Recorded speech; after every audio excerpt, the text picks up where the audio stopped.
Saan ba, Dayan? Love, may gusto ka bang food? Pwedeng dumaan si Angel. Wala, I'm good. Okay na. Sige na, ingat ka na lang pa uwi. Text mo sa akin yung plate number, ha? Sa sasakyan mo. Okay. Close na talaga kayo ni Angel eh, no? Hindi ko lang siya kapatid. She's my new best friend. My protector. Alam mo, nung magkaaway nga tayo, grabe yung pag-protect na sa akin. O tapos, ano yung mga sinabi niya noon? May mga sinabi ba siya tungkol sa akin? O kaya kay Trixie? Wala naman may gusto nun eh. Kung iisipin niya na niloko yung kapatid niya, di ba?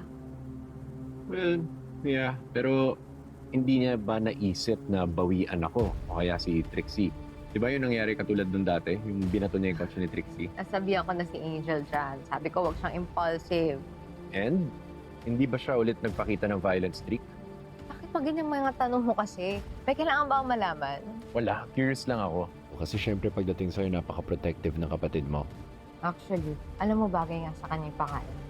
Para siyang guardian angel ko.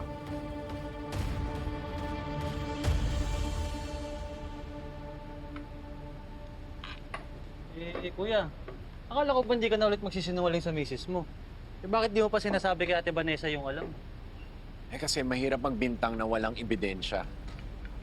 Kakabati lang namin ni Vanessa, ayoko namang mabadshot agad ako sa asawa ko. Lalo na ngayon, close sila ni Angel. Ang hindi ko mag-gets, bakit kikidnapin ni Angel si Trixie? Anong mapapala niya? Siguro iniisip niya na pag nawala na si Trixie, magiging okay na kami ni Vanessa. Hindi ka bang tao? Gagawa ng krimen para sa atin niya? Hindi ba't nasosobrahan ka rin sa panonood ng mga murder docu? Papraning ka ni. Ewan ko. Basta sigurado ako may tinatago si Angel. Kailangan ko malaman kung ano yun. Lugan na kita. Hindi, okay lang ate, kaya pa na to. Sure ka? Mm-mm. Yeah. Sorry medyo natagalan yung pag-grocery namin. Ito, nagdala ko ng pagkain para hindi na kailangan magluto. Asa si Marco? Sa shop, may trabaho. Yung mga bata? Ay, nasa kwarto, hindi pa naliligo yun. Ate, puntahan mo na sila. Ako nang bahala dito. Sige. Yeah, tara, samahan mo ako. Ikay? Luigi?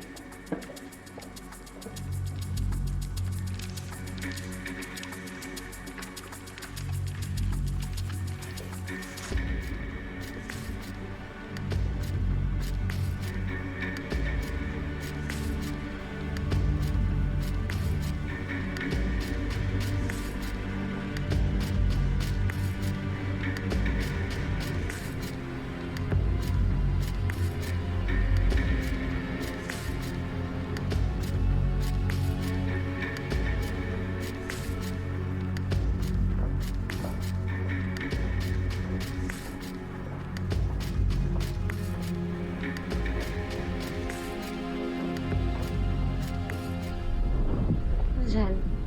Teka lang. Tulungan na kita. Nagnanakaw ng grocery? Yun ang sikreto ni Angel? Bro, kung ako sa'yo umuwi ka na, mas mahal pa yung gas mo kaysa sa ninakaw niyang pagkain. Gusto ko malaman kung saan siya pupunta. Baka hindi lang pagkain yun yung nanakaw eh. Baka pati mga alahas ni Vanessa sinasangla. Ang labo. Ano ba yung hipag mo? Tinador ng ginto at corned beef? Wait lang, parang alam ko na to ah. Naalala mo bro yung na pinapanood natin na Korean movie? Yung may katulong na inuubos niya yung pagkain pero may twist. May pinapakain siya sa basement ng bahay. Ay, alam ko yun. Diba? Hindi kaya ganun yung ginagawa ni Angel? Kinukuha niya yung pagkain sa bahay niya tapos pinapakain niya kay Trixie.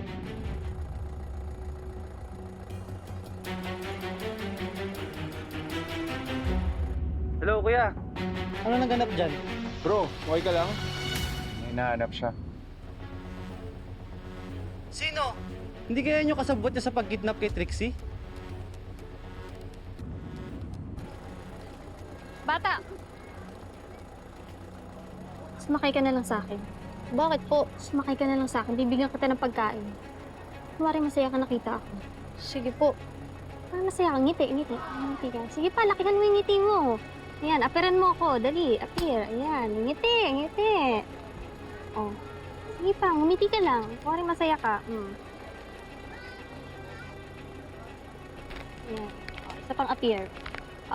Salamat po ate. Ayan. Sige. Go. Sige.